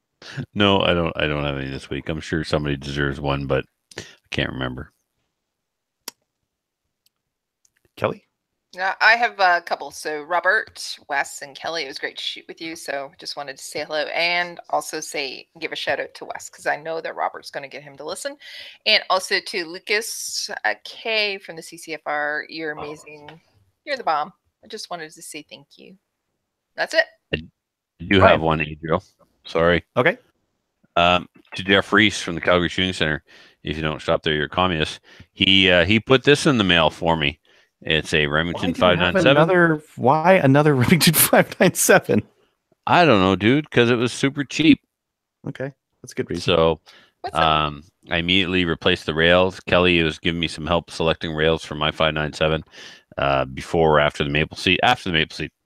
So I brought in a Remington rail and I brought in an EGW. And since I went with the EGW, I had this Remington rail. And this was... the scope was attached with those rimfire rings that go right onto the receiver. Exactly, Kelly. That's the same face I made. Yeah. And so I ripped those off, put on real rings and a real rail, and reattached the scope. So, is that a Remington heavy barrel or regular synthetic? Regular synthetic. So it actually has the iron sights still on there. And I'll just leave them on there, I guess. A couple of listeners were interested in this gun. In case I was going to flip it, and I'm not sure if I'm going to flip it or not. Yeah, I don't know, man. I'll just I'll tune it up like I did the other one. I'll drop in the Volquartz and hammer and polish the guide rods. Maybe the M Carbo spring kit. Why not? And just keep it as a loaner for maple seed once I put some sling studs and swivels on it, and call it good. So yeah, I almost forgot about that. Sorry. Brian? Cool. No, I don't feel like shouting at anybody this week. I'm trying to cut down on my shouting. I'm trying. My kids have asked me to cut down on my shouting. I don't know where that's from. All right. Patreon. We've got 79 Patreonies. Our newest Patreonie is Chuckwagon Winchester 231. Definitely check us out on Patreon. So this is starting to become like the way that gun media gets money. I mean, there's not a lot of platforms out there that'll do advertisements these days. YouTube won't. A lot of I just saw recently here Hickok 45's moved to Patreon as well. So Military Arms Channel already is. Hickok 45 is on there. Ian from Forgotten Weapons is on there as well. So we're starting to see that that's the way things are going. I'm personally really interested in what this is going to do to the quality of content. I think it's going to be a good thing. So bear with me for a second. In the past, gun places would get sponsorships. They would get advertisements in their magazines, and then they couldn't say anything bad about those particular firearms. So that's why, when the Remington R51 came out, you look through the magazines and it was all sunshine and rainbows when it was a piece of garbage. And I'm kind of interested in the idea that all this stuff is crowdfunded. It's all paid for by the people who are consuming the content. The content should be better, right? Yep. It should be less biased. It should be more geared to what people want to watch and not what manufacturers are advertising and that dollar figures paying for people to watch. Right. And Slamfire was unsponsored for years because we always wanted the freedom to say what we wanted, whenever we wanted, about whoever we wanted. And, the Calgary Shooting Center understands that. And you wanted the freedom to have go button moments. Of course. Absolutely. So, listeners are supporting us, And it's all the more reason to be upfront and honest with the listeners, because they're paying us to be upfront and honest. They're not paying us to plug one product over another product. Very rarely are manufacturers giving us stuff on occasion, right? And so we don't have to be necessarily loyal to too many people or places right now. We're free to come and go as we please and say what we want. And I think that's why they support us through Patreon, because they know that we're not necessarily sellouts. Yep. Well, some of us. And as a what's my hat say? What is that? And as a patron, targets? Yeah. I like that it gives me the opportunity to support who I choose to support. Yep. If you're putting a good Buy a time, magazine. I can throw you some money and to help keep that coming. So yeah, because it helps us pay for all sorts of weird stuff. Yeah, we get some T-shirts and send that out to people and patches and you get cool stuff. Yeah. Yeah. What do they get, Adriel, if they support us, other than my unbiased, honest opinion about how guns like grandpa suck? Let's see. They're going to get access to the Patreon-y special episodes. Every once in a while, we're going to do some weird episode that's only going to be Patreon to start with. They get a patch and sticker in the mail. And very soon, members who have been with us for a while or have a very high rate of donation will get a T-shirt in the mail that says Slamfire Radio on it. And it's actually a nice T-shirt. It's not one of those crappy T-shirts, right? Yeah, it's not like this. Like, this is one of those like $5 Walmart things, and it's like cotton and it sweats and it gets nasty. This one's like a blend, and it's got like a collar on it, so you could wear it to a shooting range. Could. What's the color? As long as gray. Apparently, that's going to work the best with the color of the logo. So, right. I don't know. I would have preferred black, but they said that would work best. So, we'll see what happens with that. Got 100 of those things coming. So, a couple T-shirts. Nice. Yeah. So definitely check us out at patreon.com/slamfireradio, or just go to slamfireradio.com. We got a button on there somewhere. Please join one or more of our national firearms associations, such as the CCFR, the CSSA. They're both on the news, trying to defend our rights out there. So it's important that they have our support. Check us out at Gun Owners of Canada. We've got a forum over there where you can discuss the shows. Like us on Facebook. We're at 1,856 likes. That's also another place where you can talk about the shows. And I don't know, get out there and do some competition shooting in the snow, because it's Canada, but heck with it, we're Canadians. No, it's not. Thanks for watching, everyone. Good night, everybody. See you next week. And